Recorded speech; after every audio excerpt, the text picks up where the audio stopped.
Hello friends, तर स्वागत आहे तुमचं आपल्या या यूट्यूब चॅनलवरती. मित्रांनो, चॅनलवर नवीन असाल तर चॅनलला सबस्क्राईब नक्की करा आणि अशाच नवनवीन अपडेट्स पाहत राहा. चला तर मग व्हिडिओकडे वळूयात.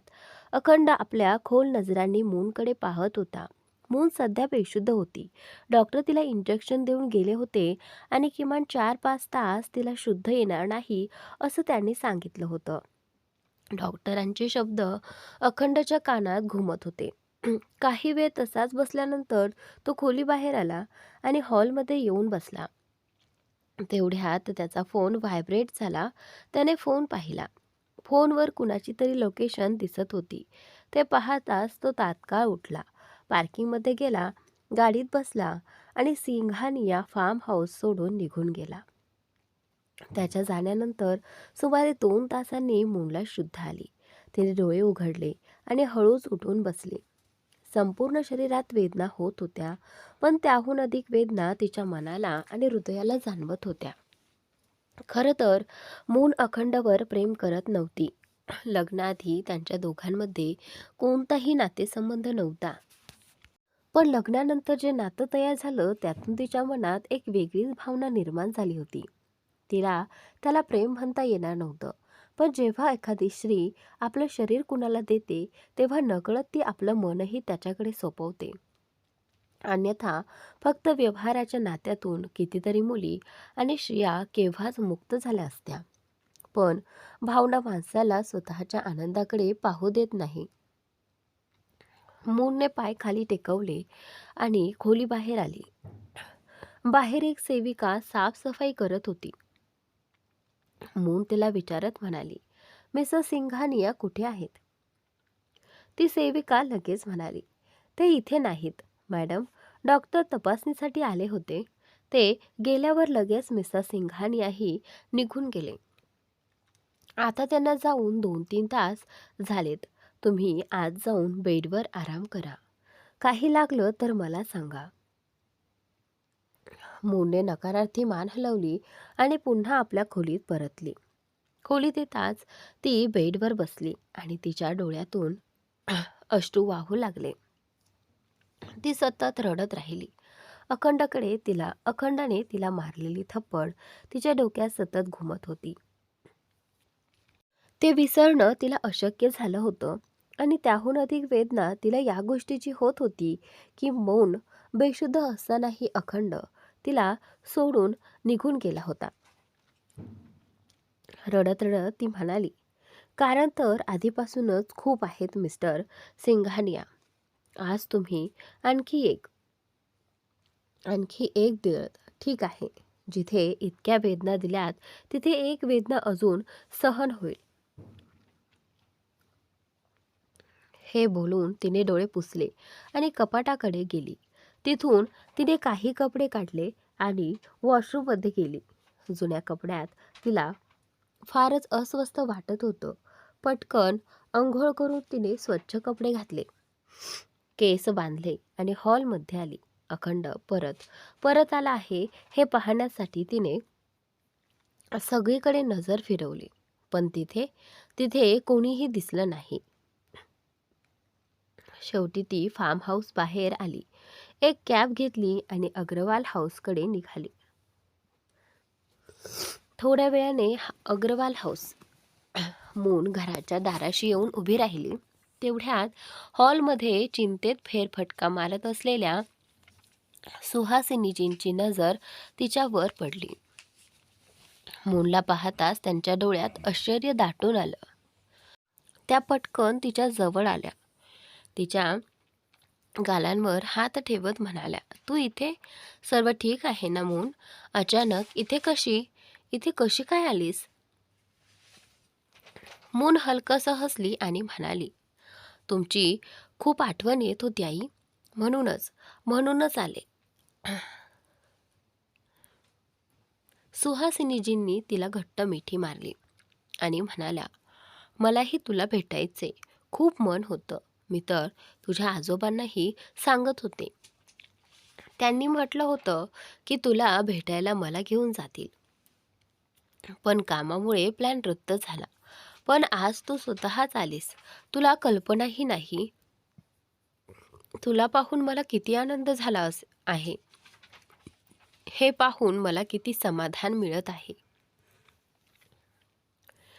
असं म्हणत त्यांनी मूनच्या कपाळावर हलकंसं चुंबन घेतलं.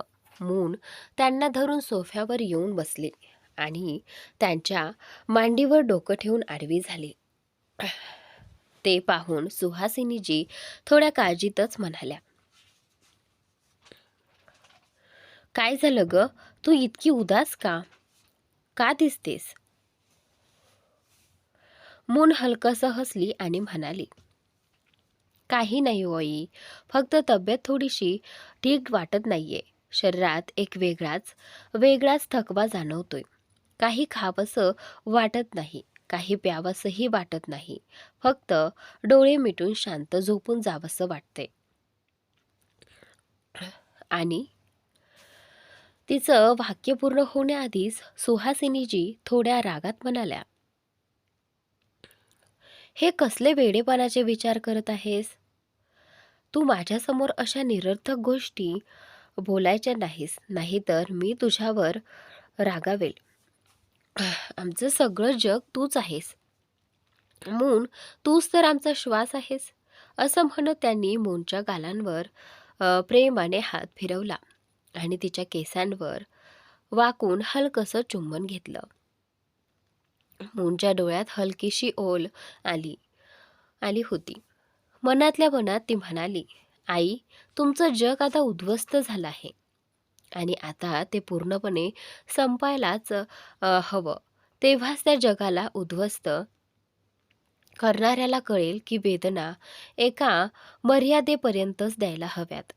जेव्हा वेदनांची सीमा ओलांडली जाते, तेव्हा वेदना जाणवेनाशा होतात आणि मग वेदनांसोबत माणूसपण आणि माणुसकीही संपून जाते. सुहासिनीजी तिच्याकडे पाहून हसल्या आणि म्हणाल्या, तू थोडा आराम कर. मी आता तुझ्यासाठी चहा आणि नाश्ता घेऊन येते. तुझ्या आवडीचे बटाट्याचे आणि पनीरची भजी बनवते.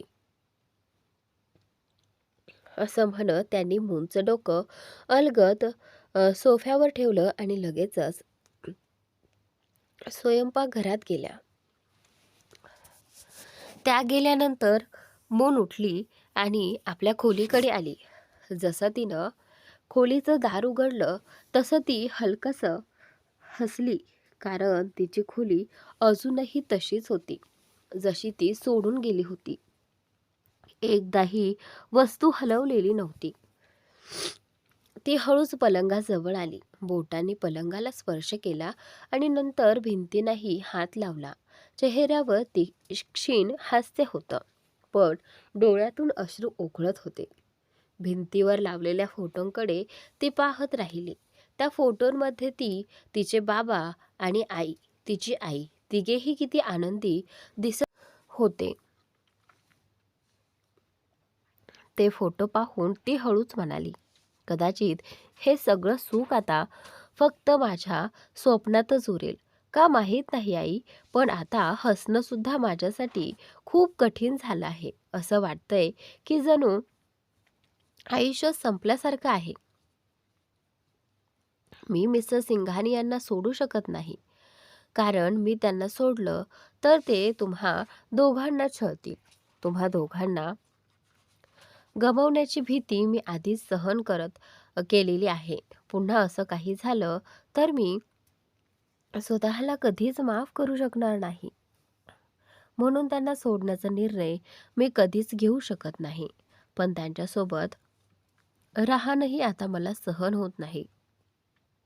मला माझं पुढे काय होणार हेच समजत नाही. होईल कदाचित, पण एवढंच नक्की सांगायचं आहे तुम्हा दोघांनाही की मला माझं तुमच्यावर खूप प्रेम आहे. मम्मा, डॅडा, खूप खूप प्रेम आहे. हे बोलून तिने भिंतीवरची ती फोटो फ्रेम खाली उतरवली आणि ती घट्टपणे आपल्या छातीशी धरून ठेवली. तेवढ्यात बाहेरून सुहासिनीजींचा आवाज आला, मून, कुठे गेलीस तू? तो आवाज ऐकताच तिने पटकन ती फोटो फ्रेम पुन्हा भिंतीवर लावली आणि बाहेर हॉलमध्ये आली. सोफ्यावर बसून ती टेबलावर ठेवलेल्या चहा पकोड्यांकडे पाहू लागली. तिच्या ओठांवर हलकेसे हास्य होते, पण अचानक तिला काहीतरी विचित्र वाटू लागलं. ती लगेच उठली आणि वॉशरूमकडे धावत गेली. सुहासिनीजी तिच्यासाठी हलवा एका वाटीत घेऊन येत होत्या. मूनला अशी धावताना पाहत त्या गोंधळून गेल्या. त्या ताबडतोब तिच्या मागे वॉशरूममध्ये गेल्या. मून उलटी करत असल्याचं पाहून त्या तिच्या अगदी जवळ गेल्या आणि तिच्या पाठीवरून हळुवारपणे हात फिरवू लागल्या. सुहासिनीजींना काहीतरी वेगळंच जाणवत होतं. मूनचा उतरलेला चेहरा आणि अचानक अशी उलटी. त्यांच्या मनात विचारांचा कल्लोळ सुरू झाला. क्षणभर त्यांच्या चेहऱ्यावर हलकं स्मित आलं, पण लगेचच त्यात भीतीही मिसळली. मून, अजून खूप लहान होती तू, आणि त्यांच्या मनात येणारा विचार, एवढ्या लहान वयात तसं काही असणं योग्य नव्हतं. त्या मूनला वॉशरूममधून बाहेर आणून सोफ्यावर त्यांनी बसवलं आणि विचारलं, मून, तुझे पिरियड शेवटचे कधी आले होते? हा प्रश्न ऐकून मूनने प्रश्नार्थक नजरेने त्यांच्याकडे पाहिलं. ती आश्चर्याने म्हणाली, मॉम, तुम्ही असा प्रश्न का विचारत आहात? सुहासिनीजी उत्तर देणार इतक्यातच दाराकडून अखंड आत आला आणि म्हणाला, कारण त्यांना शंका आहे की तू प्रेग्नंट आहेस आणि त्या शंकेला खात्रीत बदल इच्छितात. म्हणूनच त्यांना जाणून घ्यायचं आहे की तुझी पिरियड्स कधी आली होती आणि तू खरंच प्रेग्नंट आहेस की नाही. अखंडला तिथे पाहून मून चकित झाली. प्रेग्नन्सीचा उल्लेख ऐकताच तिच्या पायाखालची जमीनच सरकली. तर दुसरीकडे सुहासिनीजींनी अखंडकडे पाहत फक्त हलकसं स्मित केलं. मून आश्चर्याने अखंडकडे पाहत होती, कारण अखंडने जेव्हा सांगितलं की मून प्रेग्नेंट आहे तेव्हा तिच्या पायाखालची जमीनच सरकली. मूनच्या प्रेग्नन्सीची बातमी ऐकून सुहासिनीजीही थोड्या हलक्या स्मित हास्याने हसत होत्या, पण मनातल्या मनात त्या सुद्धा धक्क्यातच होत्या.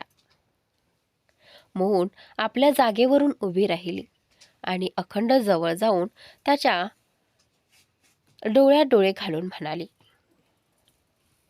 तुम्ही काय बोलताय? मी प्रेग्नंट आहे? अखंडने तिच्या खांद्यावर हात ठेवत शांतपणे उत्तर दिलं, हो, तू प्रेग्नंट आहेस. एवढं घाबरण्याची किंवा नर्वस होण्याची काहीच गरज नाही. प्रेग्नन्सी आहे, काही फार मोठी गोष्ट नाही. त्याचं बोलणं ऐकून मून फक्त उपरोधाने हसली. अखंडसाठी ही छोटीशी गोष्ट असू शकत होती, पण मूनसाठी मात्र ती खूप मोठी होती. तिचा हात नकळत तिच्या पोटावर गेला. अजून तिला स्वतःच्या प्रेग्नन्सीबद्दल काहीच जाणवत नव्हतं, पण एकदा कळल्यानंतर जणू तिच्या आत एक नन्हीशी जीवसृष्टी श्वास घेत असल्याची जाणीव तिला होऊ लागली. तिच्या डोळ्यात अश्रू जमा झाले. ती स्वतःचं आयुष्य संपवण्याचा विचार करत होती आणि आता तिच्या आत एक जीव वाढत आहे. ही कल्पनाच तिच्या अंगावर काटा आणणारी होती. ती स्वतःचा जीव घेऊ शकली असती, पण दुसऱ्या कुणाचा जीव घेण्याचा हक्क तिला मुळीच नव्हता, जरी तो जीव तिने जन्माला घातला असला तरीही. अखंड सुहासिनीजींकडे पाहत म्हणाला, तुमचा संशय बरोबर होता. माझी बायको प्रेग्नेंट आहे बरं. आता आपण इथून निघूया का, असं म्हणत त्याने पुन्हा मूनकडे पाहिलं. तेवढ्यात सुहासिनीजी पटकन म्हणाल्या, पण मून तर आत्ताच आली आहे. माझं म्हणणं असं आहे की तिला इथे येऊन अजून 20-25 मिनिटं सुद्धा झाली नाहीत. किमान तिला काहीतरी खायला प्यायला तरी द्या. तिला माझ्या हातचं काहीतरी खायचं होतं. ती खूप उदास दिसत होती. सुहासिनीजींचं बोलणं मध्येच तोडत अखंड म्हणाला, तुम्हाला कुणी सांगितलं की माझी बायको उदास आहे? मूनने स्वतः असं काही सांगितलं का? हे ऐकून सुहासिनीजी आश्चर्याने अखंडकडे पाहू लागल्या. मग अखंड मूनकडे वळून म्हणाला, तू यांना असं काही सांगितलं आहेस का? चांद, अखंड म्हणाला. मूनने पटकन मान नकारार्थी हलवली आणि म्हणाली, नाही गाई, मी असं काहीच सांगितलेलं नाही. मी फक्त एवढंच म्हटलं होतं की मला काही खायचं प्यायचं मन होत नाही. कदाचित मी प्रेग्नंट असल्यामुळे असं होत असावं. प्रेग्नन्सीची लक्षणं असतील नाही. सुहासिनीजींनी अनिच्छेने मान हलवली. त्यांना काहीतरी चुकत असल्यासारखं वाटत होतं. मून जणू अखंडच्या दबावाखाली सगळं उत्तर देत आहे असं त्यांना जाणवत होतं. ती प्रत्यक्षात खूपच उदास होती. तिच्या उतरलेल्या चेहऱ्यावरून आणि थकलेल्या अशक्त दिसणाऱ्या चेहऱ्यावरून तो फरक सुहासिनीजी स्पष्टपणे ओळखू शकत होत्या. तर मित्रांनो, आजचा भाग इथेच संपलेला आहे. पुढील भाग नक्की पहा आणि चॅनलला सबस्क्राईब नक्की करा. स्टोरी खूप इंटरेस्टिंग आहे.